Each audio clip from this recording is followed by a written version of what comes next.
প্রবল বাতাস ও ভারী বৃষ্টিতে সৃষ্ট টর্নেডোতে ৬ জনের মৃত্যু হয়েছে ব্রাজিলে। আহত হয়েছে শতাধিক মানুষ। এ তথ্য জানিয়েছেন ব্রাজিলের দক্ষিণাঞ্চলীয় প্যারানা রাজ্যের গভর্নর। তিনি জানান, শুক্রবার ৭ নভেম্বর রাতের এই টর্নেডোতে সবচেয়ে বেশি ক্ষতির মুখে পড়েছে হিও বনিটো দো ইগুয়াসু শহর। ব্রাজিলের সিভিল ডিফেন্স এজেন্সি জানায়, শহরটির ঘরবাড়ির অর্ধেকের বেশি ছাদ ধসে পড়েছে। পাশাপাশি ক্ষতিগ্রস্ত হয়েছে বেশ কয়েকটি অবকাঠামো। টর্নেডোতে ধসে পড়া কাঠামো ও উপড়ে পড়া গাছপালায় অনেক রাস্তা বন্ধ হয়ে গেছে। বৈদ্যুতিক তার ছিঁড়ে পড়ায় অনেক এলাকা হয়ে পড়েছে বিদ্যুৎবিহীন। কর্তৃপক্ষের বরাতে রয়টার্স জানায়, বিভিন্ন আঘাতে জখম হওয়া ৪৩৭ জনকে চিকিৎসা দেওয়া হয়েছে। প্রায় ১,০০০ মানুষ বাস্তুচ্যুত হয়েছেন। ক্ষতিগ্রস্ত হয়েছে হিও বনিটো দো ইগুয়াসুর নিকটবর্তী শহর গুয়ারাপুয়াভাও।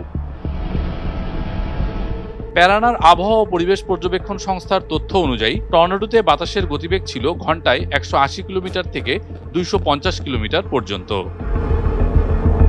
নিহতের পরিবারের প্রতি গভীর সমবেদনা প্রকাশ করে ব্রাজিলের প্রেসিডেন্ট লুলা দা সিলভা সামাজিক মাধ্যম এক্সে লিখেছেন, প্যারানার জনগণকে সহযোগিতা করা অব্যাহত রাখবো আমরা এবং প্রয়োজনীয় সব ধরনের সাহায্য সরবরাহ করব।